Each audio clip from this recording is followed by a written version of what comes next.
அன்பார்ந்த தோழர்களே, நண்பர்களே, அனைவருக்கும் வணக்கம். நேற்றைய தினம் திருப்பரங்குன்றத்தில் திட்டமிட்டு ஒரு மதவெறி கலவரத்தை ஏற்படுத்த முயற்சி செய்கின்ற RSS, பாஜக, இந்து முன்னணி, பாசிச கும்பல் மிகவும் ஆவலோடு எதிர்பார்த்த ஒரு தீர்ப்பு வெளியாகி இருக்கிறது. அதாவது, கடந்த 2000 ஆண்டுகளாக நல்லிணக்கத்தை, சமத்துவத்தை, சமூக நீதியை போதித்த இந்த தமிழ்நாட்டு மண்ணிலே திருப்பரங்குன்றம் மலை பிரச்சனையை முன்வைத்து இந்து மக்களுக்கும் இஸ்லாமிய மக்களுக்கும் இடையே மிகப்பெரிய ஒரு கலவரத்தை தூண்டுவதற்காகத்தான் தொடர்ந்து பல ஆண்டுகளாக அவர்கள் முயற்சி செய்து வருகிறார்கள். குறிப்பாக கடந்த ஆண்டு டிசம்பர் முதல் திருப்பரங்குன்றம் மலையிலே இன்னொரு பகுதியில் இருக்கக்கூடிய இந்த சிக்கந்தர் தர்காவை அகற்ற வேண்டும் என்பதை முன்னிறுத்தி அவர்கள் தொடர்ந்து பல பிரச்சாரங்களையும் கலவரத்துக்கான முன்னோட்டத்தையும் செய்து வந்தார்கள். அதன் ஒரு பகுதியாக அவர்களுக்கு அந்த மலையை ஆக்கிரமித்திருக்கிறார்கள் இஸ்லாமியர்கள், கறி சாப்பிட்டு விட்டார்கள், இந்துக்களுடைய புனிதம் கெட்டுவிட்டது என்றெல்லாம் அவர்கள் பொய்யாக கலவர ஏற்பாடுக்காக ஒரு நீதிமன்றத்தின் அனுமதியை பெற்றே ஒரு ஆர்ப்பாட்டம் நடத்தினார்கள். அந்த ஆர்ப்பாட்டத்திலே ராஜா போன்ற பயங்கரவாதிகள் அனைவருமே இந்த நாட்டின் நல்லிணக்கத்துக்கு எதிராகவும் ஒற்றுமைக்கு எதிராகவும் இஸ்லாமிய மக்களுக்கு எதிராகவும் திட்டமிட்டு பல்வேறு பொய்களை பரப்பினார்கள். அவர்கள் மீது தொடர்ந்து மக்கள் அதிகார கழகம் பல்வேறு புகார்களை கொடுத்த போதும் கூட, அங்கே இருக்கக்கூடிய ஜனநாயக சக்திகள் புகார்களை கொடுத்த போது கூட அவர்கள் மீது முறையாக பதிவு செய்து வழக்கு பதிவு செய்யப்படவில்லை. எனினும் கூட அவர்கள் அண்மையிலே கடந்த 22ஆம் தேதி, ஜூன் 22ஆம் தேதி முருக பக்தர் மாநாடு என்ற பெயரில் இந்து முன்னணி தன்னுடைய மாநாடை நடத்தியது. அந்த மாநாட்டிலே பல்வேறு தீர்மானங்களை போட்டிருந்தார்கள். அதிலே கார்த்திகை தீபம் ஏற்ற வேண்டும் திருப்பரங்குன்றம் மலையிலே என்பது உட்பட பல்வேறு தீர்மானங்கள். இந்த சூழலில்தான் நேற்றைய தினம், அதாவது ஜூன் 24ஆம் தேதி 6 பேர் சென்னை உயர்நீதிமன்ற மதுரை கிளையிலே வழக்கு தொடுத்திருந்தார்கள். அந்த 6 வழக்குகளுக்கும் சேர்த்து தீர்ப்பு வெளியாகி இருக்கிறது. அந்த தீர்ப்பானது நேற்று இரவு கொஞ்சம் கொஞ்சமாக கசிந்தது. அதற்கு பிறகு இணையதளத்திலே அந்த தீர்ப்பை எடுத்து படிக்கும் பொழுது அந்த தீர்ப்பினுடைய முழு பரிணாமத்தையும் நாம் தெரிந்து கொள்ள முடிகிறது. சுமார் 107 பக்கங்கள் கொண்ட அந்த தீர்ப்பை பார்க்கும் பொழுது 2 நீதிபதிகள் டிவிஷன் பெஞ்ச் 2 பேர் கொண்ட அந்த டிவிஷன் பெஞ்ச் கொடுத்துருக்கிற அந்த தீர்ப்பில் ஒருவர் மத நல்லிணக்கம் ஏன் தேவை, இந்த நாட்டினுடைய பண்பாடு, இதெல்லாம் ஒரு நீதிபதி விளக்குகிறார். இன்னொரு தீர்ப்பிலே பார்த்தோம்னா, இதுநாள் வரை சங்கப்பரிவார கும்பலும் மத நல்லிணக்க விரோதிகளும் எதிர்பார்க்கின்ற இன்னொரு மாறுபட்ட தீர்ப்பு வந்திருக்கிறது. இப்பொழுது 2 நீதிபதிகளுமே இணைந்து இதை 3வது நீதிபதிக்கு அனுப்ப வேண்டும் என்று கோரிக்கை விடுத்திருக்கிறார்கள். இந்த தீர்ப்பை படிக்கும் பொழுதே நமக்கு அயோத்தியும் அஜ்மீர் தர்காவும் நினைவுக்கு வருவதை யாராலும் தடுக்க முடியாது. ஏனென்றால் 1947 ஆலய சட்டம், டெம்பிள் ஆக்ட், அதன்படி 47க்கு முன்னாடி இருந்த, அதாவது டெம்பிள் ஆக்ட் 91 கொண்டு வரப்பட்டது. 47க்கு முன்பு இருந்த நிலை, எக்ஸப்ட் பாபரி மஸ்ஜித் தவிர மற்ற ஆலயங்கள், இந்துக்களோட கோயிலாகட்டும், இல்லை இஸ்லாமியர்கள் தர்காவாகட்டும், இல்லைனா கிறிஸ்தவர்களுடைய தேவாலயமாகட்டும், அனைத்தும் 47க்கு பின்பு அந்த விடுதலை அடைந்த சூழலில் இருந்த அந்த நிலை பின்பற்றப்பட வேண்டும் என்பதுதான் அந்த டெம்பிள் ஆக்ட் 91 கொண்டு வரப்பட்ட அந்த டெம்பிள் ஆக்ட்லேயே, ஆலய சட்டத்திலேயே முக்கியமாக என்ன வர்ஷிப் ஆக்ட்லேயே என்ன கொண்டு வந்தாங்கன்னு பார்த்தோம்னா, இந்த அயோத்தி கோயிலை RSSக்கு தாரை வார்ப்பது என்ற முடிவுக்கு அந்த சட்டத்தை நாம் பார்க்கும்போதே தெரிய முடியும். சொல்லப்போனால் அதற்கு பிறகு இந்த அஜ்மீர் தர்காவை ஒட்டி ஒரு வழக்கு வந்தது பார்த்துருப்போம். அந்த அஜ்மீர் தர்காவுக்கு கீழே சிவலிங்கம் இருக்குன்னு யாரோ ஒருவர் சொன்னதை கேட்டுக்கொண்டு அந்த உள்ளூர் நீதிமன்றம் ஆய்வுக்கு அனுமதி கொடுத்து அதை ஒரு கலவரமாக மாற்றுகிறார்கள். இப்படிப்பட்ட ஒரு சூழ்நிலையை நோக்கி தமிழ்நாட்டை தள்ளி இன்றைக்கு நீதித்துறை, அரசு துறைகள் இதில் ஊடுருவிக்கக்கூடிய இந்த RSS BJP கும்பல் தங்களுக்கு தேவையான தீர்ப்புகளை எப்படி பெறுகிறார்கள் என்பதை நாம் பார்த்தோம். அதன் ஒரு பகுதியாகத்தான் நேற்றைய தினம் வெளியாக இருக்கக்கூடிய இந்த தீர்ப்பையும் நாம் பார்க்க வேண்டும் என்று சொல்கிறோம். இந்த மாறுபட்ட தீர்ப்பு அதை பொறுத்த வரைக்கும் பார்த்தோம்னா 2 நீதிபதிகள் கொடுத்துருக்கிறாங்க. அவர்கள் பெயரை சொல்ல தேவையில்லை. ஏனென்றால் நாம் நீதிமன்ற தீர்ப்புகளை விமர்சிக்கலாம், சட்டத்தின்படி நீதிமன்றத்தையோ அல்லது தீர்ப்பு கொடுத்தவர்களை விமர்சிக்கக்கூடாது என்று நமக்கு சட்டம் இருக்கிறது. அந்த வகையில் தீர்ப்புகளை விமர்சிப்பதற்கு, விமர்சன பார்வையில் அணுகுவதற்கு நமக்கு அரசியலமைப்பு உரிமை, நமக்கு அந்த உரிமையை வழங்கியிருக்கிறது. அந்த வகையிலே இந்த 2 தீர்ப்புகளையும் நாம் பார்க்கலாம். அதாவது மொத்தம் 6 பேர் இந்த வழக்கு 6 பேர் தனித்தனியாக ரிட் பெட்டிஷன் போட்டிருக்காங்க. நம்பர் 2277, 3703, அதுக்கப்புறம் 2678, 15565, அப்புறம் 2398, அப்புறம் 8523. அதில் 2277 ஆஃப் 2025 அந்த ரிட் பெட்டிஷனுடைய எம் கண்ணன் என்கின்ற சோலை கண்ணன் அவர் வந்து வழக்கு போட்டிருக்காரு.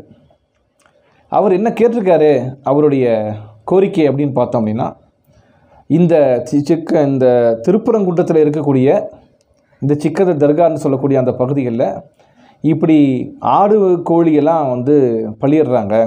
Animal sacrifice in this entire Thiruparankundram hill. இதில் ஒட்டு மொத்தமாக இந்த திருப்பரங்குன்றம் மலையிலேயே எங்கேயும் ஆடு கோழி பலியிடக்கூடாது, அப்புறம் பலியிட்டு அவங்க சமையல் செஞ்சு சாப்பிடக்கூடாது, இதுக்கு நீங்கள் தடை விதிக்கணும் என்று ஒரு வழக்கை அவர் போட்டிருக்கிறார். என்னைக்குன்னு பார்த்தோம்னா 16/1/2025 அன்றைக்கு அவர் அந்த வழக்கை போட்டிருக்கிறார்.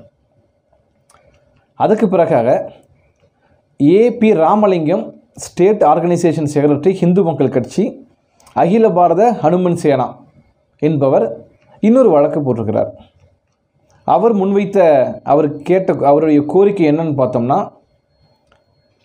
இந்த நெல்லித்தோப்பு பகுதியில் அருள்மிகு சுப்பிரமணிய சுவாமி திருக்கோவில் அந்த வளாகத்தில், அதாவது அந்த மலையில் நெல்லித்தோப்பு பகுதியில் பிரேயர், அதாவது இஸ்லாமியர்கள் தொழுகை நடத்தக்கூடாது அப்படின்னு ஒரு கோரிக்கையை முன்வைத்து அவர் ஒரு வழக்கு போட்டிருக்கிறார். அதற்கு பிறகு அப்துல் ஜபார் என்பவர் இன்னொரு வழக்கு போட்டிருக்கிறார்.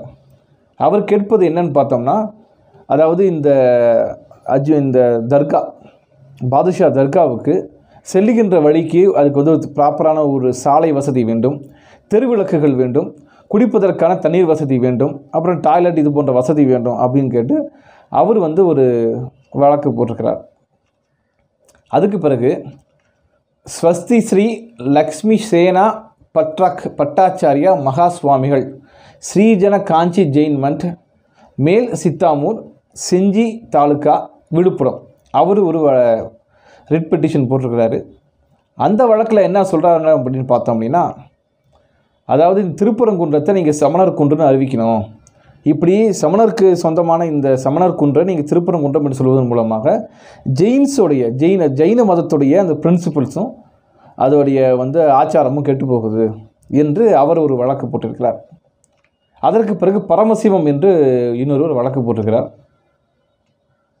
அவரை பொறுத்த வரைக்கும் வந்து சிக்கந்தர் மலையில் வந்து இப்படி வந்து ஏற்கனவே என்ன நடந்துச்சு, இல்லீகல் இஷ்யூ நடக்குது, இல்லீகலாக இவர்கள் வந்து திருப்பரங்குன்ற மலையில் வந்து இப்படி வந்து அனிமல் சாக்ரிஃபைஸ் அப்படின்னா வந்து ஆடு கோழி பலியிடுவது, விலங்குகள் பலியிடுகின்ற வேலையை செய்கிறாங்க, இதை ப்ரொடெக்ட் பண்ணணும், அந்த திருப்பரங்குன்ற மலையுடைய ஹோலினஸ் புனிதத்தன்மையை காப்பாற்ற வேண்டும் என்று அவர்கள் சொல்கிறார்கள். அதற்கு பிறகு Oseer Khan, senior managing trustee, Hazrat Sultan Sikandar Badusha Auliya Dargah and mosque, அந்த சிக்கந்தர் பாதுஷா அவுலியா தர்காவுடைய மேனேஜிங் ட்ரஸ்டி ஒசீர் கான் அவர் ஒரு மனு தாக்கல் செய்திருக்கிறார். அவருடைய கோரிக்கை என்னவாக இருக்குன்னு பார்த்தோம்னா, ரெனோவேஷன் ஒர்க் பண்ணணும், அதாவது அந்த மாஸ்கை, அந்த மசூதியை, அந்த தர்காவை நாங்கள் புதுப்பிக்க வேண்டும், அதற்கு எங்களுக்கு வந்து அனுமதி கொடுக்கணும் என்று சொல்லி அவர் வழக்கு போடுகிறார். இதான் மொத்தம் 6 பேர் போடப்பட்ட வழக்கு. இதில் 2 நீதிபதிகள் மாறுபட திருப்பி வழங்கியிருக்கிறாங்க. அதனால் ஒவ்வொரு நீதிபதியும் தனித்தனியாக தங்களுடைய திருப்பி சொல்லியிருக்கிறாங்க. இதில் ஒரு மிகப்பெரிய வாதங்கள், 2 தரப்புலையுமே பெரிய பெரிய அளவில் வாதங்கள் நடைபெற்றிருக்கிறது. இந்த வாதங்கள் நடைபெற்றதில் வந்து முக்கியமான இது பார்த்தோம் அப்படின்னா, அரசு தரப்பில் இப்படி மக்கள் எவ்வித பிரச்சனையும் இல்லாமல் மத நல்லிணக்கத்தோடு வாழ்ந்து கொண்டிருக்கிறார்கள் என்பதற்கு பல்வேறு சான்றுகளை அவர்கள் வந்து கொடுத்துருக்குறாங்க. இது ஒரு பிரச்சனை கிடையாது, சிக்கந்தர் தர்காவில் அங்கே வந்து தொடர்ந்து அந்த கந்தூரி கொடுப்பது, ஆடு கோழி பலியிடுவது என்பது ஒரு பிரச்சனை கிடையாது என்று அவர்கள் சொல்லியிருக்கிறார்கள். அப்படிலாம் கிடையாது, இந்த மலையே ஒரு ஆச்சாரமான மலை, ஒரு சைவ மலை, ஆகவே இங்கெல்லாம் வந்து இது ஆடு கோழி பலியிடக்கூடாது என்று இன்னொரு பக்கம் இந்த பிஜேபி மற்றும் வந்து இந்து முன்னணியைச் சேர்ந்த நபர்கள் வழக்கு போட்டிருக்காங்க இல்லையா, அவர்கள் வந்து கொடுத்துருக்காங்க. அது மட்டும் இல்லாமல் சமபந்தி இது 18-25ஆம் தேதி ஒரு நோட்டீஸ் இஷ்யூ செஞ்சாங்க, நோட்டீஸ்லாம் கொடுத்தாங்க. இது அதாவது இஸ்லாமிய அமைப்புகளை சேர்ந்தவர்கள் சமபந்தி போஜனம் என்ற பெயரில் நோட்டீஸ்லாம் இஷ்யூ பண்ணாங்க. இதெல்லாம் வந்து மிகப்பெரிய அளவில் பாதிப்பு ஏற்படுத்துச்சு, எங்கள் மனசை கஷ்டப்படுச்சு. ஆடு கோழி பலியிடும் உரிமையை பாதுகாப்போம் என்று இஸ்லாமிய இயக்கங்களும் மக்களும் சேர்ந்து ஒரு துண்டறிக்கையை கொடுத்தாங்க. இது வந்து எங்களுக்கு மனசை வந்து பாதிக்கப்பட்டது என்றெல்லாம் கூட அவர்கள் பல இடங்களில் தங்களுடைய வாதங்களை முன்வைக்கிறாங்க. இதெல்லாம் நம்ம பார்க்குறது தான். தொடர்ந்து அந்த ஆர்எஸ்எஸ் பிஜேபி கும்பல் எப்படிப்பட்ட வாதங்களை முன்வைக்கிறார்கள், அது மக்கள்கிட்ட பேசும்போது கூட எல்லா விதமான பொய்யையும் சொல்லி அவர்கள் வைக்கிறாங்க. நம்ம பார்த்துருப்போம். ஏற்கனவே இந்த இந்தியாவுக்கும் இலங்கைக்கும் இடையே ஒரு பாலம் போடலாம் என்று சொல்லும்போது அங்கே ராமர் பாலம் இருக்கிறது என்று சொன்னாங்க. இந்த ராமர் பாலம் இருப்பதற்கான ஆதாரம் என்ன என்று கேட்கும்போது ராமாயணத்தை கொண்டு போய் ஒரு கற்பனை கதையை காவியத்தை எடுத்துக்கொண்டு போய் சுப்பிரமணிய சாமி கொடுத்தார். அதை ஏற்றுக்கொண்டு நீதிமன்றமும் அதுக்கு தடை வைத்தது. இதெல்லாம் நம்ம கண் முன்னாடியே நம்ம பார்க்குறோம். அது மட்டும் இல்லாமல் அந்த அயோத்தி கோயில் பிரச்சனையில் கூட பார்த்தோம்னா இறுதியாக அந்த தீர்ப்பு என்னென்னா எவிடன்ஸ் கிடையாது, ஃபெய்த் ஆர் ஃபேக்ட் அப்படிங்கிறதான் அன்று முன்வைக்கப்பட்ட ஒரு முக்கியமான வாதம் அந்த தீர்ப்பின் போது. அதான் ஃபேக்டின் அடிப்படையில் தான் நம்ம எதுவுமே தீர்ப்பு கொடுக்கணும், ஆனால் ஃபெய்த்தின் அடிப்படையில் தான் நாங்கள் தீர்ப்பு கொடுக்குறோம் என்று சொன்னார்கள். அது மட்டுமல்ல, அஜ்மல் கசாப் என்று ஒருவர் வந்து தூக்கிலேற்றப்பட்டார். அதற்கு பிறகு இன்னொரு பேராசிரியர் கிலானி என்பவர் தூக்கிலேற்றப்பட்டார். இவர்களுடைய வாதங்களில் அவர்களை தூக்கிலேற்றும் போது கூட சொன்னப்பட்ட விஷயம் என்னென்னு பார்த்தோம்னா ஃபேக்ட் கிடையாது, எவிடன்ஸ் கிடையாது. இருந்தாலும் நாட்டு மக்களின் நம்பிக்கைக்காக இவர்களை தூக்கிலேற்ற வேண்டும் என்று சொன்னார். அப்படிதான் அந்த அயோத்தியிலே இருந்த அந்த பாபர் மசூதியும் கூட இந்து மக்களின் மனசாட்சியை அவர்கள் தேவைக்காக அந்த கோயிலை முற்றமாக கொடுத்து விட வேண்டும் என்று கொடுத்தார்கள். அப்படி அந்த தீர்ப்பை கொடுத்த அத்தனை நீதிபதிகளும் தற்பொழுது எந்த பதவியை வகித்து கொண்டிருக்கிறார்கள் என்பது உங்களுக்கே தெரியும். அதை தனியாக சொல்ல வேண்டிய அவசியம் இல்லை. இந்த தீர்ப்பு மொத்தம் 107 பக்கத்தில் 1920 அடிஷ்னல் சப்ஜட்ஜ், அதாவது சார்பு நீதிபதி, கூடுதல் சார்பு நீதிபதி மதுரை 1920 OS நம்பர் 4 1920ஆம் ஆண்டு போடப்பட்ட அந்த வழக்கிலிருந்து பல்வேறு விஷயங்களை இங்கே வந்து மேற்கோடிட்டு சொல்லப்படுகிறது. அதில் குறிப்பாக அந்த ஒட்டுமொத்த திருப்பரங்குன்றமானது மொத்தம் 170 ஏக்கர் இருக்குது. அந்த 170 ஏக்கரில் 33 சென்ட் நெல்லித்தோப்பு ப்ளஸ் அந்த சிக்கந்தர் தர்கா, அது எக்ஸப்ட், அதாவது அந்த 33 சென்ட் தவிர மற்ற அனைத்துமே பழனியாண்டவர், அதாவது முருகனுக்கு சொந்தமானது திருப்பரங்குன்ற மலை என்று அழைக்கப்படுகிறது. அந்த முருகனுக்கு சொந்தமானது திருப்பி கொடுக்கப்பட்டு விட்டது. இப்படி பல்வேறு வரலாற்றை நாம் ஏற்கனவே பார்த்துருப்போம். இந்த வரலாறு முழுக்க இந்த தீர்ப்புகளில் அதான் அதிகப்படியாக சொல்லப்படுது அப்படின்னு நம்ம பார்க்குறோம். அதில் குறிப்பாக இதில் எப்படி ப்ரீவியூ கவுன்சிலில் இறுதியாக சிக்கந்தர் மலை அந்த 33 சென்ட் என்பது இஸ்லாமியர்கள் வழிபடுவதற்கு அவர்களுக்கு சொந்தம் என்றும், மீதமுள்ளது இந்த கோயில் நிர்வாகத்துக்கு சொந்தம் என்றும் கூறப்பட்டதையும் முழுக்க விரிவாக முதல் நீதிபதி தன்னுடைய தீர்ப்பின் வழியாக தெரிவிக்கிறார். அது மட்டுமல்லாமல் அந்த முதல் நீதிபதி சொல்லும் பொழுது இங்கே கொடுக்கக்கூடிய இந்த கந்தூரி, குறிப்பாக அந்த ஆடு கோழி பலியிடுகின்ற முறையை பற்றி அவர் மிக தெளிவாக விளக்குகிறார். இந்த ஆடு கோழி பலியிடும் முறை என்பது வெறும் முஸ்லீம்களுக்கு சொந்தமான முறை அல்ல, மாறாக இந்துக்கள் தங்களுடைய பல்வேறு கோயில்களில் அதை வந்து ஃபாலோ பண்ணுறாங்க, அதை வந்து தினமும் கடைபிடித்து கொண்டு வருகிறார்கள் என்பதையும் அவர் பதிவு செய்கிறார். குறிப்பாக அந்த கோயிலில் அந்த தர்காவில் இந்துக்களை விட இஸ்லாமியர்களை விட இந்துக்கள் அதிகமாக வந்து தங்களுடைய ஆடு கோழி இதெல்லாம் பலியிட்டு இருக்கிறார்கள் என்பதையும் பதிவு செய்கிறார். இது ஒரு பழக்க வழக்கமாக இருக்கிறது. அந்த பழக்கம் வந்து எந்த பிரச்சனையுமே ஏற்படுத்தப்படவில்லை, இதுவரை எந்த பிரச்சனையுமே இல்லை அப்படிங்கிறதும். அது மட்டுமல்லாமல் இந்த சுப்பிரமணிய சுவாமி என்று பின்னால் மாற்றப்பட்ட அந்த முருகனுடைய கோயிலுக்கும் சிக்கந்தர் தர்காவுக்கும் பல ஆண்டுகளாக தொடர்ந்து 2000 ஆண்டு வரைக்கும் கூட பார்த்தோம்னா உரிமை பிரச்சனை இருக்குது. தண்ணி யார் எடுத்துக்கணும், இல்லை அங்கே கொடிமரம் வைக்கலாமா வேண்டாமா, இது தொடர்பாக அங்கே சாலைகள் போடுவது, இது தொடர்பான உரிமை பிரச்சனை இருக்கிறதே தவிர மத நல்லிணக்கம் சார்ந்து இங்கே கோயிலை அதாவது இந்த தர்காவில் கோயில் ஆடு கோழி வெட்டக்கூடாது என்று இதற்கு முன்பு எப்போதும் இந்த கோயிலிலிருந்து எவ்வித ஒரு கருத்தோ இல்லை கோயில் சார்பாக யாருமே அப்படி ஒரு வழக்கு போட்டது கிடையாது. இப்பொழுது அந்த வழக்கு போடப்படுகிறது என்பதையும் நம்ம பார்க்குறோம். அதாவது ஆடு கோழி பலியிடக்கூடாது என்பது. இந்த கோயில் உரிமை யாருக்கு என்பது தொடர்பான விவாதங்கள், அது தொடர்பான அந்த கருத்துக்கள் தான் மிக அதிகப்படியாக இந்த தீர்ப்பில் முதல் நீதிபதி கொடுத்த தீர்ப்பில் அதிகப்படியாக இருக்குது. நான் முன்னாடியே சொன்னேன், இந்த ஆடு கோழி பலியிடுகின்ற உரிமையை பற்றி பேசும் பொழுது இந்த ஆடுகோழி பலியிடுகின்ற உரிமைகளை பற்றி மிக விளக்கமாக முதல் நீதிபதி தெளிவாக தன்னுடைய கருத்தை வந்து பதிவு செய்கிறார். அதில் குறிப்பாக இந்த கோயில் அடிவாரத்தில் இருக்கக்கூடிய பல்வேறு நாட்டார் தெய்வங்கள் அவர்களுக்கெல்லாம் வந்து இப்போ கோயிலில் ஆடு கோழி பலியிடுகின்ற ஒரு உரிமை இருக்குது. அந்த உரிமையின் பால் அந்த மக்கள் அதை பயன்படுத்தப்பட்டு வருகிறார்கள். ஆகவே இது ஒரு பிரச்சனை கிடையாது. அது மட்டும் இல்லை, இது ஒரு ப்ராக்டிஸாக இங்கே செஞ்சிட்ருக்காங்க. அதாவது இது ட்ரெடிஷ்னல் ப்ராக்டிஸ், அதாவது ஒரு பழக்க வழக்கத்தின் அடிப்படையில் இது வந்து மேற்கொள்ளப்படுகிறது அப்படின்னும், அதாவது சுப்பிரமணிய சுவாமி கோயிலும் காசி விஸ்வநாதர் கோயிலும் வந்து வேறு ஒரு இந்த மலையில் வேறு ஒரு பக்கத்தில் வேறு ஒரு திசையில் இருக்குது. இந்த பாதுஷா மலைங்கிறது வேறு ஒரு பக்கத்தில் இருக்குது. என்ன சொல்கிறாங்கன்னா தெளிவாக, moreover the dargah is located on the southern side peak of the Thiruparankundram hill. தென்பக்கத்தில் இருக்கக்கூடிய அந்த மலை உச்சியிலே இந்த தர்கா இருக்கிறது. ஆனால் Subramaniya Swamy temple and Kashi Vishwanathar temple are situated at the different locations. Subramaniya Swamy கோயிலும் காசி விஸ்வநாதர் கோயிலும் வேறு ஒரு பக்கத்தில் இருக்குது.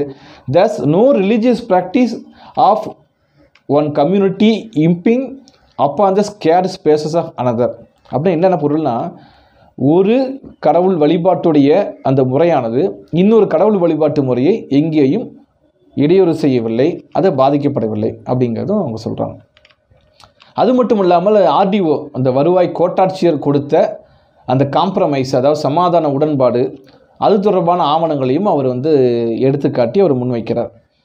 அதில் சொல்லும்போது எப்படி அங்கே உள்ளூரில் இருக்கக்கூடிய பல்வேறு கட்சியினர் ஒன்றிணைந்து நாங்கள் சரியாக தான் வாழ்ந்து கொண்டு இருக்கிறோம், எங்களுக்கு பிரச்சனை கிடையாது, மதநல இணக்கத்துக்கு எந்த ஊருமே கிடையாது, அங்கே ஆடு கோழி பலியிடுகின்ற உரிமை இந்துக்களுக்கு எந்த பிரச்சனையும் கிடையாது என்று அங்கே உள்ளூரை சேர்ந்த பல்வேறு கட்சியினர் அந்த ஆர்டிஓவின் முன்பு அவர்கள் எழுதிய அந்த சமாதானம் அமைதி ஒப்பந்தத்தில் என்ன போட்டிருக்குது அப்படிங்கிறதையும் அவர் சொல்கிறார். அது மட்டும் இல்லாமல் இது இன்னொரு வழக்கை பற்றி நம்ம பேசணும். ஆகவே அது வந்து ஒரு பிரச்சனை கிடையாது என்பதை மீண்டும் மீண்டும் அந்த நீதிபதி வலியுறுத்துகிறார். அதற்கு பிறகு WPMD நம்பர் 3703 ஆஃப் 2025 அந்த திருப்பரங்குன்ற மலையை சமணர் குன்று என்று அழைக்க வேண்டும் என்று ஒருவர் வந்து வழக்கு போட்டிருக்கிறார். இது தொடர்பான வழக்கு பிறகு அவர் திருப்பி அவங்க கொடுத்துருக்குறாங்க. அப்படி சொல்ல முடியாது. இங்கே வந்து சமணர் குன்று இருக்குது, பஞ்சவ பாண்டவ என்று அந்த பஞ்ச பாண்டவ மேடு என்று சொல்லக்கூடிய இது இருக்குது, காசி விஸ்வநாதர் கோயில் இருக்குது, இந்த பக்கம் சிக்கந்தர மலை இருக்குது. ஆகவே அப்படி அதை சொல்ல முடியாது, வெறும் சமணர் குன்று என்று மட்டுமே நம்ம சொல்ல முடியாது என்று பற்றி சொல்கிறார்.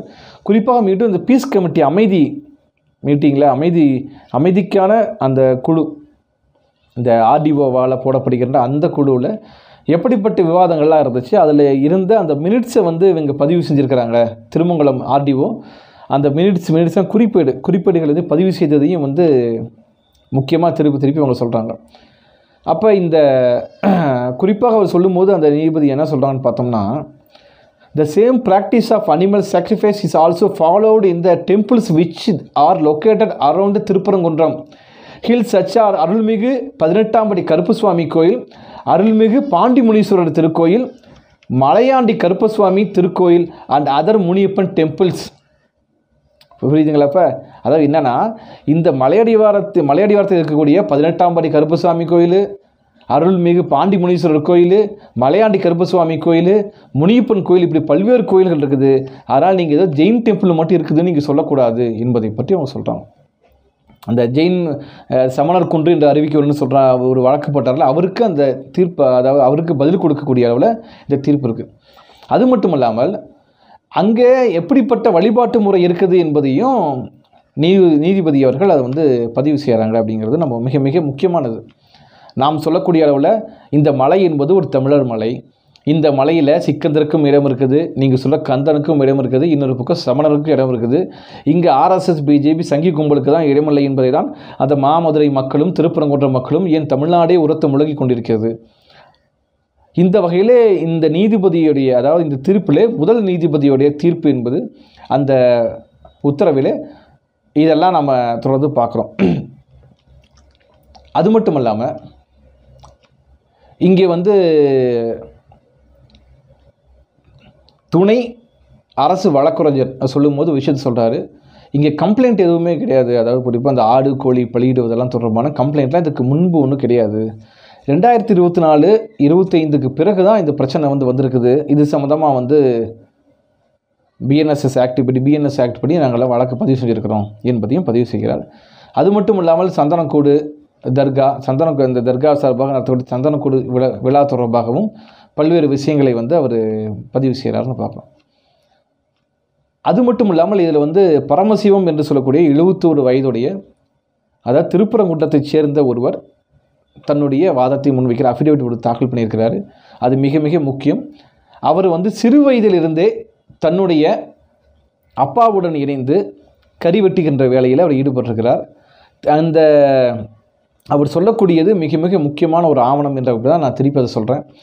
அதாவது அவரும் அவருடைய அப்பாவும் இணைந்து அங்கே திருப்பரங்குன்றம் தர்காவில் அது யாரெல்லாம் பலி கொடுக்குறாங்களோ, சாக்ரிஃபைஸ் அந்த பலி கொடுக்குறாங்களோ அந்த ஆட்டுகளின் தோள்களை உரிக்கின்ற வேலை, அப்புறம் அதை வெட்டி அந்த கறியை வெட்டி பிரித்து கொடுக்குற வேலையை தன்னுடைய தந்தை செய்ததாக அவர் சொல்கிறார். He has stated that his father, after doing the goat skinning and dressing work at the hilltop, he will return with the head, leg, liver and skin of the goat. அதை புரிஞ்சுக்கணும். அதாவது எங்கள் அப்பா அங்கே போவார், மேலே போவார், வெட்டி அதாவது அங்கே இருக்கிற அந்த ஆட்டை வெட்டிட்டு கறியெல்லாம் கொடுத்துட்டு தலை, கால்கள், அப்புறம் ஈரல் மற்றும் தோலை எடுத்துக்கொண்டு வருவார் என்று அவர் சொல்கிறார். அதற்கான கூலி அவர் பெற்றுக்குவார், அதெல்லாம் அந்த வேலைக்கான கூலி அவர் பெற்றுக்குவார் என்பதை பதிவு செய்கிறார். அப்போ இங்கே முஸ்லீம் மட்டும் கிடையாது, மத வேறுபாடு இல்லாமல் பல மக்களும் இங்கே வருவார்கள் என்பதை அவர் மீண்டும் மீண்டும் பதிவு செய்கிறார். தோழர்களே, நண்பர்களே, இதுதான் உண்மையான வரலாறு. இந்த வரலாறை தான் நம்ம சொல்லிட்டு இருக்கிறோம். அங்கே ஆடு கோழி பலியிடுகின்ற உரிமை இருந்திருக்கிறது என்பதை தான் பரமசிவம் என்பவரை பதிவு செய்கிறார். அதை அரசு தரப்பிலிருந்து ஒரு ஆவணமாக முன்வைத்திருக்கிறார்கள். அப்போ இங்கே பிரச்சனையே கிடையாது, இஸ்லாமிய மக்களுக்கும் இந்து மக்களுக்கும் எந்த பிரச்சனையும் இல்லை என்பதை தான் அவர்கள் மீண்டும் பதிவு செய்கிறார்கள். ஆனால் இதுக்கு மாறாக இந்த ஒன்றிய அரசுடைய வழக்கறிஞர் ஆர்காலஜிக்கல் டிபார்ட்மெண்ட் இருந்து பதிவு செய்யக்கூடியவர்கள் அவர்கள் மேலும் இன்னும் பல்வேறு விஷயங்கள் சம்மந்தமில்லாத விஷயத்தை சொல்கிறாங்க. இஸ்லாமியர்களில் தர்காங்கிற முறை என்ன, தர்காவில் பலியிடுகின்ற முறை இருக்கா இல்லையா என்பதையெல்லாம் தேவையின்றி அவர்கள் பதிவு செய்கிறார்கள். இந்த பதிவு தான் இன்னொரு நீதிபதி அவர் கொடுத்த தீர்ப்பிலே நம்ம அதை பார்க்க போகிறோம். அப்படி இஸ்லாமியர்களுக்கு அப்படி எந்த உரிமையும் கிடையாது. இப்போ இஸ்லாமியர்கள் பொதுவாக அப்படிலாம் ஆடு கோழிகள்லாம் தர்காவில் பலியிடுகின்ற உரிமை கிடையாது என்று பல்வேறு விஷயங்களை அவர் தொடர்ந்து அவர் பதிவு செய்கிறாருன்னு பார்க்கலாம். இது பல்வேறு ஆக்ட் என்ன இருக்குது, இந்த ஆக்ட் ஒவ்வொரு ஆக்டாக எடுத்து சொல்லி இதே மாதிரி துணை சொலிசிட்டர் ஜெனரல் அவரும் சொல்கிறார். அவராகட்டும், அதற்கு பிறகு ஏஎஸ்ஐயுடைய அதாவது ஆர்காலஜிக்கல் சர்வே ஆஃப் இந்தியாவின் சார்பிலே வாதாடியவர்களாகட்டும், அவர்கள் முழுக்க இந்த இடம் எப்படி இது இங்கே இஸ்லாமியர்கள் அங்கே தர்காவில் ஆடு கோழி பலியிடுவதற்கான அப்படி எந்த சாத்தியமும் கிடையாது, அப்படி வாய்ப்பு இல்லை, அவங்களுக்கு அந்த பழக்க வழக்கம் கிடையாது என்று அவர் சொல்கிறார். ஆனால் பரமசிவம் 71 வயதான பரமசிவம் தான் சிறு வயதிலிருந்தே தன்னுடைய அப்பாவாகட்டும் மற்றவர்களெல்லாம் அப்படி ஆடு கோழியெல்லாம் பலியிட்டிருக்கிறார்கள். தாங்கள் எப்படி அதை அந்த ஊதியத்தை வைத்து தன்னுடைய வாழ்க்கையை தன் அப்பா எப்படி நடத்தினார் என்பதை குறிப்பாக பதிவு செய்கிறார். ஆக அங்கே வாழக்கூடிய மக்களாக இருக்கக்கூடிய மக்களிலிருந்து ஒருவராக இருக்கக்கூடிய இந்த பரமசிவம் எப்படி இருந்தது, நாங்கள் எப்படி வாழ்ந்து கொண்டிருக்கிறோம் என்பதை பதிவு செய்தார். ஆர்டிஓ திருமங்கலம் ஆர்டிஓ தன்னுடைய அவர் நடத்திய அந்த அமைதி வழி கூட்டத்தில் எடுக்கப்பட்ட முடிவுகளில் அங்கே இருக்கிற மக்கள் தங்களுடைய கருத்தை பதிவு செய்கிறார்கள். ஆனால் ஒன்றிய அரசின் வழக்கறிஞர்கள் இதற்கு நேர்மாறாக வேறு ஒரு கருத்தை பதிவு செய்கிறார்கள் என்பது மிக முக்கியம். அதற்கு பிறகு ஒரு உண்மை என்னவென்றால், திருப்பரங்குன்றம் இந்த மலையில் சுப்பிரமணிய சுவாமி அதாவது முருகன் கோயில் இருக்குது.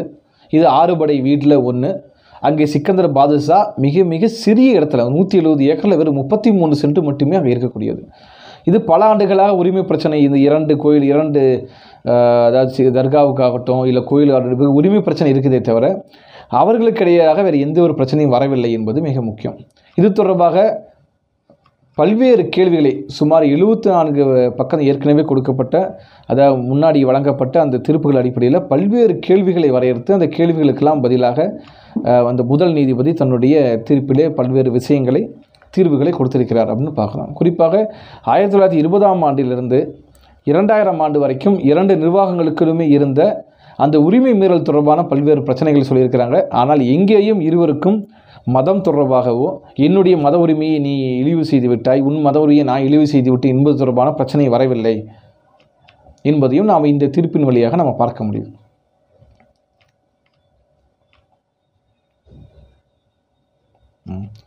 அதை சொல்லும் பொழுது அந்த 11வது பாயிண்டில் 40வது பக்கத்தில் given that ritual animal sacrifices are traditionally performed in the multiple Hindu temples across the Madurai region, a blanket prohibition would amount to discriminatory enforcement. Animal sacrifice being an established religious practice is observed not only at Dargah but also several Hindu temples across the country, and therefore the same cannot be selectively banned. அது ஒரு முக்கியமான குறிப்பாக இங்கே ஒரு இடத்துல தர்காவில் மட்டும் நீங்கள் ஆடு கோழி பலியிடக்கூடாதுன்னு சொல்ல முடியாது. பல்வேறு இந்து கோயில்களில் ஆடு கோழி பலியிடுகின்ற உரிமை இருக்கிறது என்பதை அந்த 11வது பாயிண்டாக 40வது பக்கத்தில் அது பதிவு செய்யப்பட்டிருக்கிறது என்பதையும் நம்ம சொல்கிறோம். இதையெல்லாம் அரசு தரப்பில் டிஸ்ட்ரிக்ட் கலெக்டர் தன்னுடைய கருத்தில் பதிவு செஞ்சிருக்கிறாரு. முக்கியம். அதை விட மிக முக்கியம் என்னென்னு பார்த்தோன்னா 30/1/2025 தேதியில் இந்த அமைதி கூட்டத்தில் சமாதான கூட்டம்னு சொல்லுவாங்க இல்லையா, அதில் ஆர்டிஓ வருவாய் கோட்டாட்சியர் அவர் முன்வைத்த அந்த அறிக்கையில் பாருங்கள், இந்த தர்காவில் குடும்பமாய் சில மாதங்களுக்கு ஒரு முறை என முறைப்பணி செய்து வருகிறார்கள். அந்த தர்காவுக்கு வருபவர்கள் வேண்டுதல்கள் நிறைவேறும் பட்சத்தில் ஆடு கோழி பலியிடப்பட்டு கந்தூரி சமைத்து படையல் இட்டு அனைவருக்கும் பரிமாறி சாப்பிடுவார்கள். இவ்வாறு திருப்பரங்குன்றம் நகரைச் சேர்ந்த இரு சமூகத்தினரும் ஏற்கனவே உள்ள வழிபாட்டு நடைமுறைகளை தொடர்ந்து பின்பற்றவும், எங்களிடையே நடைமுறையில் வெளிநபர்கள் யாரும் தலையிட்டு குழப்பத்தை ஏற்படுத்துவது அனுமதிக்க மாட்டோம் எனவும் ஏகமானதாக தெரிவித்துக் கொள்கிறோம் என்பதை அந்த ஆர்டிஓவுடைய அந்த அமைதி கூட்டத்தின் அறிக்கையில் பதிவு செய்யப்பட்டிருக்கிறது. நீதியரசர் இங்கே அதை பதிவு செய்கிறார். ஆக இது தனிப்பட்ட இஸ்லாமியர்கள் மட்டும் அங்கே தர்காவிலே ஆடு கோழி பலியிடுகிறது கிடையாது. மாறாக இந்துக்கள் பல இடங்களில் பல்வேறு கோயில்களில் பலியிடுகிறார்கள் என்பதை இந்த நீதிபதியோட தீர்ப்பில் நாம் முதல் நீதிபதி தீர்ப்பில் நாம் பல இடங்களில் பார்க்க முடியும். இதற்கு பிறகு இந்த தீர்ப்பில் எப்படி இந்த பக்கத்தில், அதாவது பிஜேபி, அதாவது இந்த இந்து மக்கள் கட்சின்னு ஒருத்தர் வழக்கு போட்டிருக்கார் இல்லையா, அவருடைய இதாகட்டும், இன்னும் மற்ற 2 பேர் என்ன வழக்கு போட்டிருக்காங்க, அவருடைய வாதங்கள் என்ன முன்வைக்கப்படுகிறது என்பதையும் நம்ம சொல்கிறோம். அப்போ அது குறிப்பாக சொல்லும்போது கூட பார்த்தோம்னா, the act of declaration of the national monument and distributing harmony between the different communities அப்படின்னு சொல்லிட்டு அந்த எஃப்ஐஆர் ஒன்று பதிவு செய்யப்படுறதோட எதிர்த்தரப்பை சேர்ந்தவர், அதாவது குறிப்பாக ஒன்றிய அரசை சேர்ந்தவர்கள் அப்படிலாம் கூட ஒரு பதிவு செய்கிறாங்க. இப்படி பாதிக்கப்படுவதாக கூட இருக்கிறது என்று கூட சொல்கிறாங்க. ஆர்கியாலஜி டிபார்ட்மெண்ட்லேருந்து அந்த பல்வேறு விஷயங்களை முன்வைக்கிறார்கள். ஆனால் மீண்டும் தமிழ்நாடு அரசோ இல்லை அங்கே இருக்கக்கூடிய மக்களோ அப்படிப்பட்ட ஒரு பார்வையை முன்வைக்கவில்லைன்னு நம்ம பார்க்குறோம். அப்போ மீண்டும் தனிப்பட்ட நபர்களுக்கு மட்டும் தனிப்பட்ட இந்த கோயிலுக்கு நீங்கள் பண்ணக்கூடாது என்று சொல்லி தொடங்குச்சுன்னா அது எங்கே போய் முடியும் என்பதை பற்றி நம்ம யோசிக்க வேண்டியிருக்குது. இன்றைக்கி தர்காவில் நீங்கள் செய்யாதீங்கன்னு சொல்கிறாங்க. அந்த கோயில் அடிவாரத்தில் இருக்கக்கூடிய பாண்டி முனீஸ்வரர் கோயிலிருந்து இன்னும் சில கோயில்களில் இந்த ஆடு கோழி பலிகின்ற முறை இப்போது வரைக்கும் இருக்கிறது. ஆனால் அதை பற்றியெல்லாம் எதிர்த்தரப்பினர் எதுவும் எந்த வாதத்தையும் முன்வைக்கவில்லை. முதல் நீதிபதி அனைத்து வழக்குகளையும் தள்ளுபடி செய்துவிட்டு ஆடு கோழி பலியிடுவது இந்த தர்காவில் அது காலங்காலமாக வந்திருக்கிற ஒரு உரிமை மற்றும் கோயிலை திருப்பரங்குன்றம் மலைன்னு அழைக்கணும், போகணும், இப்படி தான் பண்ணணும்னு செய்யணும், சமணர் குன்றம்னு அழைக்கணும், அதுக்கு தண்ணி கொடுக்கறது, தர்காவுக்கு போவதற்கான சாலை வசதி மேம்படுத்தி கொள்வது, இல்லை தண்ணீர் வசதி வேண்டும் என்று கேட்கப்பட்ட அனைத்து மனுக்களையுமே தள்ளுபடி செய்துவிட்டார். 2வது நீதிபதியை பொறுத்த வரைக்கும் மிக விரிவாக எப்படி நாம் இந்த கோயில் தொடர்பான பல்வேறு கதைகள் வெளியே இந்து முன்னணியினர் சொல்லி கொண்டு வருகிறார்களவா, இப்படிப்பட்ட பல்வேறு கதைகளை உள்ளடக்கியதை போன்று அதை படிக்கும்போது நமக்கு தெரியும். குறிப்பாக இந்த கோயில் கிமுவில் கட்டப்பட்டது என்றும் அது வாழையடி வாழையாக வருகிறது என்று சொல்லி அதற்கு பிறகு இந்த கோயிலோட சைவ திருத்தலம் என்பதையும் அவர் தன்னுடைய தீர்ப்பில் பதிவு செய்கிறார். அது மட்டும் இல்லாமல் இந்த கோயிலில் சுற்றி ஒரு 300 மீட்டர் அளவில் எங்கேயும் பிராய்லர் சிக்கன் கடை இல்லை என்பதும், ஆடு வெட்டக்கூடிய கடைகள் இல்லை என்பதும், அருகில் உள்ள அதாவது கோயிலை சுற்றி உள்ள மண்டபங்கள் எங்கேயுமே நான்வெஜ், அதாவது கறி சமைப்பது கிடையாது என்றும் அவர் பதிவு செய்கிறார். ஆனால் உண்மையை சொல்லப்போனால் அந்த முந்தைய நீதிபதி சொன்னது போலவே அந்த கோயிலின் அடிவாரத்தில் பாண்டி முனீஸ்வரருக்கும் ஏனைய பிற கடவுள் தெய்வங்களுக்கும் கோழி பலியிடுவது ஆடு பலியிடுவது சாதாரண விஷயமாக இருக்கிறது. அது மட்டும் இல்லாமல் இந்த கோயிலில், அது குறிப்பாக இந்த தர்காவில் அந்த ஆடு கோழி பலியிடுவது தொடர்பாக எந்த டாக்குமெண்ட்ரியும் இல்லை என்று அவர் 2வது நீதிபதி பதிவு செய்கிறார். நீங்கள் தொடர்ந்து அதை செய்கிறீங்கன்னா நீங்கள் அதை டாக்குமெண்ட் சொல்லுங்கள், என்று சொல்கிறார். குறிப்பாக இந்த ஒன்றிய அரசு தெரிவித்ததை போன்று அவருடைய வாதங்களை பார்க்கும் பொழுது உண்மையாகவே என்ன நடந்து கொண்டு இருக்கிறதோ அதற்கு நேர்மாறாக வேறு ஒரு தீர்ப்பை தன் தீர்ப்பின் வழியாக வேறு பல்வேறு கருத்துக்களை சொல்லியிருக்கிறாருன்னு நம்ம பார்க்குறோம். குறிப்பாக அங்கே இருக்கக்கூடிய மக்கள், அங்கே இருக்கக்கூடியவர்கள் சொல்கிறாங்க, கீழே நாங்கள் இருக்கிற சாமிக்கெல்லாம் நாங்கள் ஆடு கோழி வெட்டிட்டு போவோம்னு சொல்கிறாங்க. அப்படி ஒரு அந்த முறையை பற்றியே அவர் பேசவில்லை. இந்த மலை முழுக்கவே ஒரு தென் கைலாயம், இந்த மலையே முழுக்க வெஜிடேரியன், எங்கே நான்வெஜ் கிடையாது என்று அவர் அறிவிக்கிறார். அதற்கு பிறகு அருகிலே உள்ள மண்டபங்களில் எங்கேயுமே கறி சாப்பாடு போடுறதில்லை, நான்வெஜ்ஜு போடுறதில்லைன்னு சொல்கிறார். கடந்த ஒரு மாதத்துக்கு முன்பு கூட நம்முடைய தோழர்கள் அங்கே திரிணாமுல் காங்கிரஸ் கட்சியை சேர்ந்த ஒரு தலைவருடைய திருமணத்துக்கு சென்று விட்டு வந்தார்கள். அது அந்த அந்த இவங்க சொல்லக்கூடிய அந்த வட்டாரத்தில் தான் இருக்குது, அந்த பகுதியில் தான் இருக்குது. அங்கே கூட அவங்க கறி சாப்பிட்டு வந்திருக்கிறாங்க. ஆனால் நீதிபதி அப்படி ஒரு ப்ராக்டிஸே இல்லை, அப்படி வழக்கமே இல்லை என்று சொல்கிறார். மேலும் ஆடு கோழி பலியிடக்கூடாது என்று வழக்கு போட்டவர்களிடம் அதற்கான ஆவணங்கள் கேட்கவில்லை. மாறாக உங்களிடம் ஏதாவது ஆவணங்கள் இருக்கிறதா என்று கேட்கிறார். யாரிடம்? தர்காவிடம் ஆவணங்கள் இருக்கிறதா? அவர்களுக்கு தெரியுமா? தர்காவை சேர்ந்தவர்களுக்கோ இல்லை அங்கே இருக்கக்கூடிய மற்ற பள்ளி கொடுத்த இந்து மக்களுக்கோ இப்படிலாம் நாளைக்கு பிரச்சனை வரும் என்று யாருக்கு தெரியும்? வீடியோ எடுத்து வச்சுருக்காங்களா கேட்குறாங்க. டாக்குமெண்ட்டு என்ன? வீடியோ எடுத்து வச்சுருக்கீங்களா இல்லை ஃபோட்டோ எடுத்துருக்கீங்களா தான் டாக்குமெண்ட்டு. அங்கே பரமசிவம் என்று ஒருவர் தன்னுடைய கருத்தை முன் வச்சிருக்கிறாரு. அந்த கருத்தை நிராகரித்து விட்டார். மாறாக டாக்குமெண்ட் எதுவுமே இல்லைங்கிறார். ஆனால் இந்த கோயில் தொடர்பாக பல்வேறு பொய்யை சொல்கின்ற ஆர்எஸ்எஸ் அந்த பிஜேபி தொடர்பான அவர்களுக்கு எந்த டாக்குமெண்ட்டும் தேவையில்லை. அவர்கள் வாய் தான் அவர்களுக்கு டாக்குமெண்ட். ஆனால் இந்த ஒரு மதநல்லிணக்க பூமியாக இந்த தமிழ்நாடு இருந்து வருகிறது தொடர்பான இந்த பிரச்சனைகளில் அதுக்கு டாக்குமெண்ட் இல்லை என்று சொல்லிவிட்டு அது தொடர்பான பிரச்சனையில் நான் தலையிட முடியாது. மாறாக உங்களுக்கு ஆடு கோழி பலியிடுகின்ற உரிமை உங்களுக்கு வேணும்னா நீங்கள் என்ன செய்யணும்? நேரடியாக சிவில் வழக்கு நீதிமன்றத்துக்கு போங்கன்னு சொல்கிறாங்க. அப்போ என்ன செஞ்சுருக்கலாம் ஒரு நீதிபதினா, இது தொடர்பாக எந்த கருத்தையுமே தெரிவிக்காமல் இது தொடர்பாக நான் பேச முடியாது, மாறாக நீங்கள் அங்கே போய் சேர்ந்துக்கோங்க என்று சொல்லலாம்.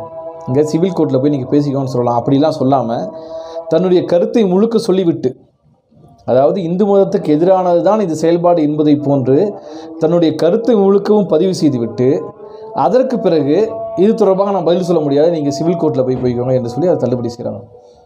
அதற்கு பிறகு இன்னும் சில விஷயங்களில் குறிப்பாக அவங்க சொல்கிறது பார்க்கலாம். ஒரு இடத்துல ஆக்குப்பைடு ஏரியா என்று அவர் சொல்கிறார். அது ஆக்கிரமிக்கப்பட்டதாக இவர் தெரிவிக்கிறார்.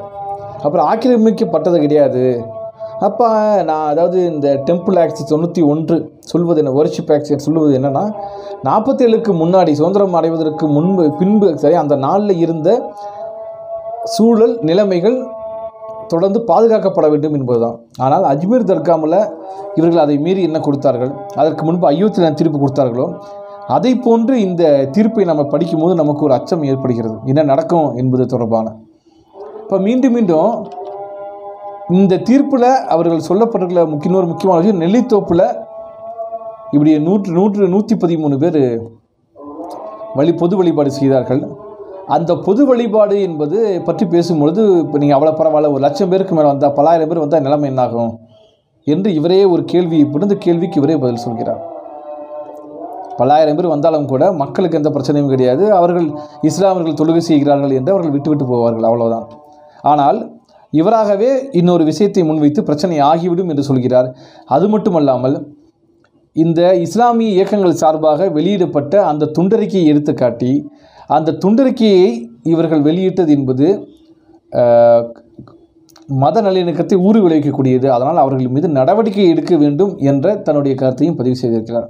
எப்படி ஆடு கோழி பலியிடுகின்றது ஒரு உரிமை, அந்த உரிமை தவறு என்று பொய்யாக சொல்லும் நபர்கள் மீது எந்த நடவடிக்கையும் கிடையாது, மாறாக என்ன நடவடிக்கை எடுக்கணும்னு சொல்கிறாங்கன்னா, ஆடு கோழி பலியிடுகிற உரிமை, இந்த உரிமையை பாதுகாப்போம் என்று இஸ்லாமிய அமைப்புகள் சார்பாக போடப்பட்ட அந்த துண்டறிக்கை சுவரட்டியை எடுத்து இந்த தீர்ப்பில் அட்டாச் பண்ணி இணைத்து அவர்கள் மீது நடவடிக்கை எடுக்க வேண்டும் என்பதையும் அவர் தெரிவித்திருக்கிறார்.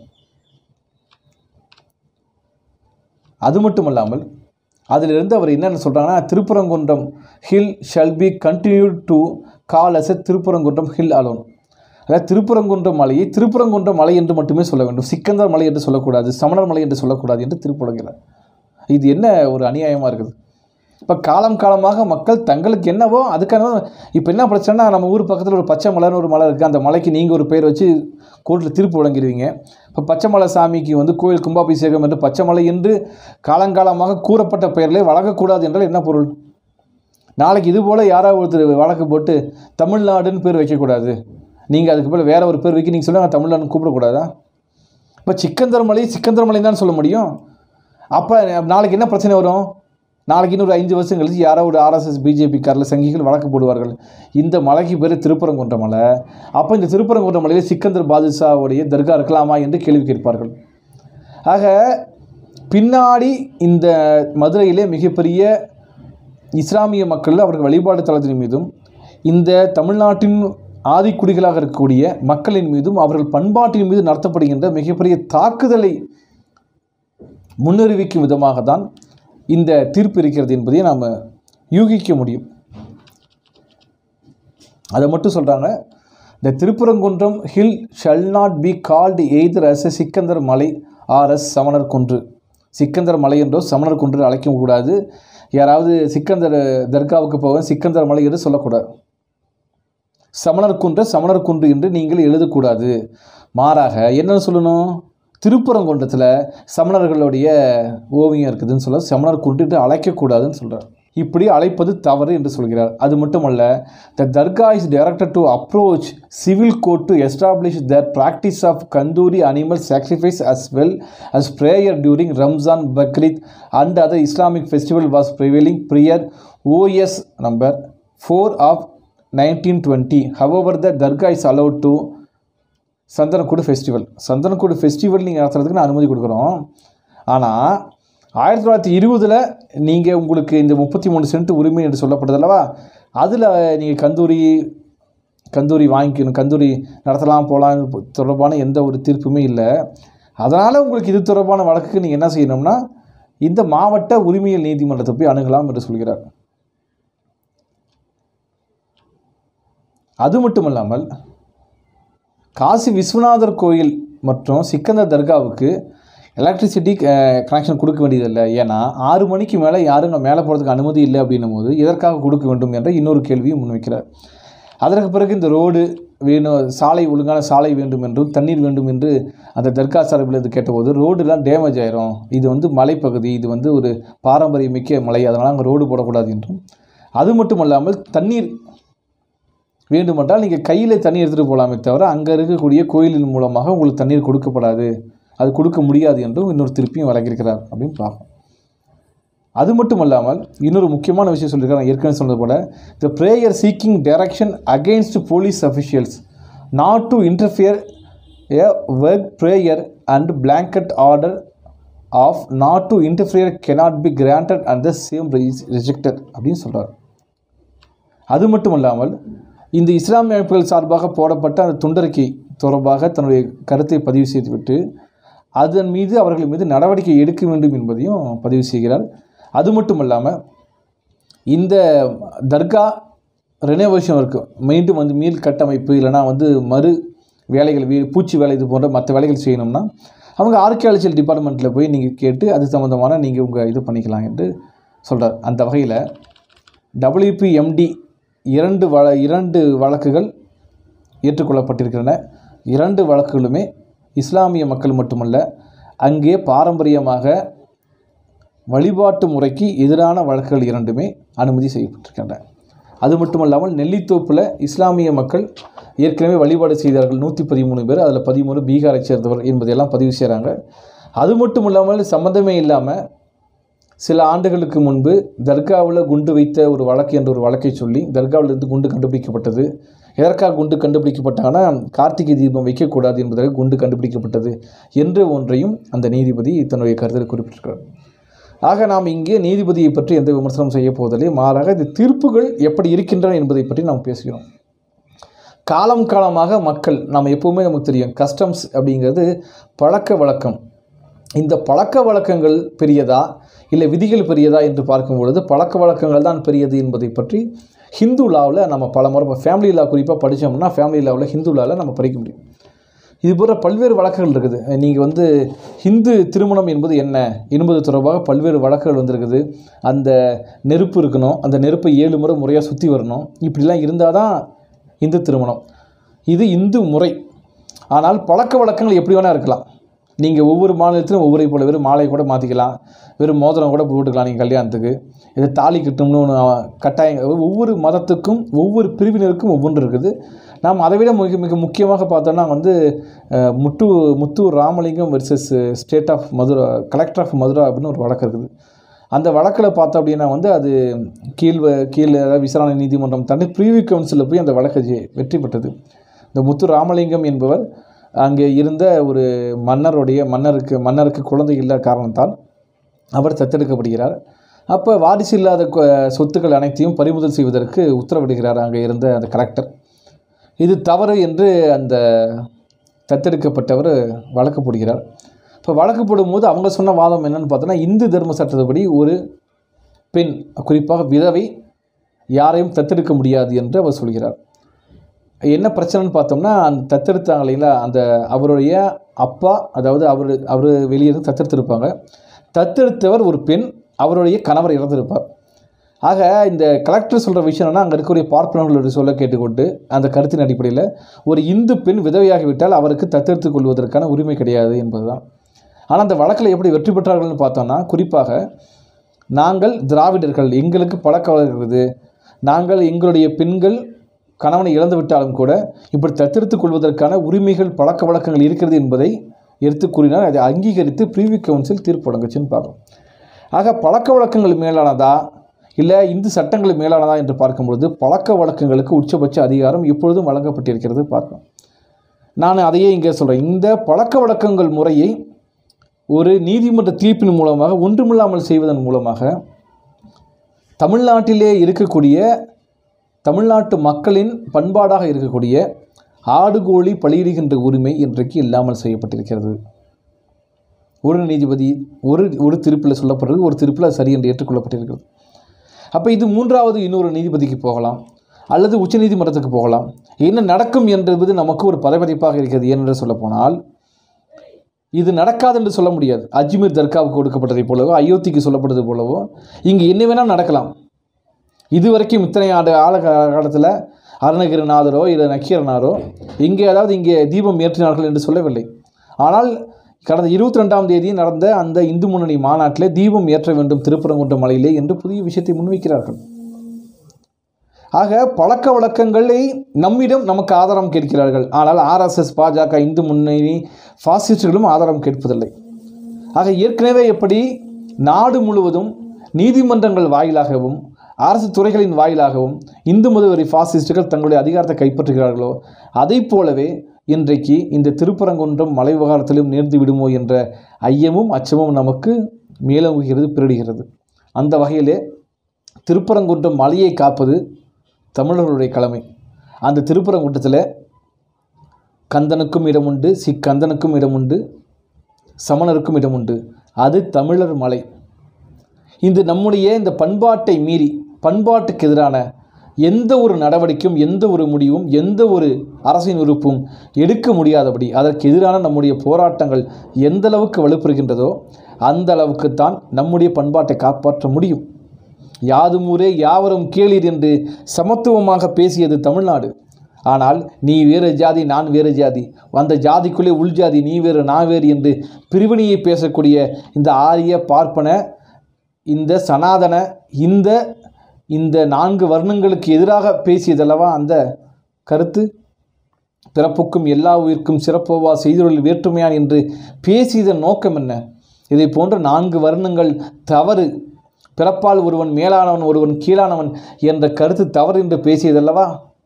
அது மட்டுமன்றி இந்த திருப்பரங்குன்ற மலையை பற்றி பேசும் பொழுது கிபி 2ஆம் 3ஆம் நூற்றாண்டு எழுதப்பட்டதாக சொல்லப்படுகின்ற அந்த நூல்களில் கூட, நக்கீரனார் எழுதிய திருமுருகாற்றுப்படையில் கூட என்ன சொல்லப்படுகிறது என்றால், மறியினை அறுத்து என்றால், மறி என்றால் ஆடு, செம்மறி ஆடுன்னு கேள்விப்பட்டோம்னா மறியை அறுத்து பச்சரிசி கலந்து முருகனுக்கு படையல் செய்யப்பட்டிருக்கிறது என்று சொல்லப்படுகிறது.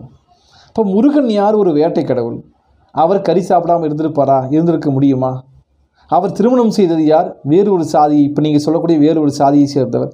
ஆக நீங்கள் அவர் முருகனை கொண்டு போய் ஒரு தீர்ப்பின் வழியாக அவர் சைவ கடவுள் என்று வரையறுத்து அவரை தமிழர்களிலிருந்து பிரிப்பது என்பது மிக கேடான விஷயம். இதற்கு எதிராக நம்முடைய பழக்க வழக்கங்களை நாம் எந்தளவுக்கு மீண்டும் உயர்த்தி பிடிக்கிறோமோ, எப்படி முருகனை மீட்போம், கருப்பனை காப்போம் என்று மக்கள் அதிகார கழகம் தன்னுடைய பிரச்சாரத்தை, அரசியல் பரப்புரையை மேற்கொள்கிறது. இது ஒரு அரசியல்தான். ஆம், முருகன் ஒரு பார்ப்பன சாதியை சேர்ந்தவர், முருகன் ஒரு சைவ கடவுள் என்று நீங்கள் சொன்னால், முருகன் தமிழர்களுடைய தலைவன், குறிஞ்சி நிலத்தின் தெய்வமாக இருந்தவன் என்று உயர்த்தி பிடிக்க வேண்டிய கடமை நம்முடையது. ஆகவே மக்களுடைய பண்பாட்டை ஒழித்து கட்டிவிட்டு, சமத்துவ பண்பாட்டை, மக்களுடைய ஒரு நியாயமான பண்பாட்டை ஒழித்து கட்டிவிட்டு அங்கே ஒற்றை பண்பாடான பார்ப்பனிய பண்பாட்டை கொண்டு நிறுவுவதற்கு எதிராக நாம் போராட வேண்டும். இந்த தீர்ப்புகள் எப்படியும் மாறலாம், நமக்கு தெரியும். மக்களுடைய கோபமும் மக்களுடைய வேகமும் அவர்கள் சிந்தனையும் எந்த அளவுக்கு யாருக்கு ஆதரவாக இருக்கிறதோ அதற்கேற்றபடி தான் நீதிமன்ற தீர்ப்புகள் வந்திருக்கின்றன என்பதை நம்முடைய வரலாறு நமக்கு நிரூபிக்கிறது. அந்த வகையிலே தொடர்ந்து நாம் இந்த பண்பாட்டுக்காக போராட வேண்டும். எந்த பண்பாட்டுக்காக? சமத்துவ பண்பாட்டுக்காக, மத நல்லிணக்க பண்பாட்டுக்காக. அந்த பண்பாட்டின் போராட்டங்களின் வழியாக RSS, பாஜக, அம்பானி, அதானி பாசிச கும்பல் வீழ்த்தப்பட வேண்டும். திருப்பரங்குன்றம், தமிழர்மலை ஒருபோடும் மாறுவாடிகளுக்கும் RSS, இந்து முன்னணி, சங்க பரிவார கும்பலுக்கும் அடிபணிய விடமாட்டோம். ஏனென்றால் இது தமிழ்நாடு ஒருபோதும் வீழாது.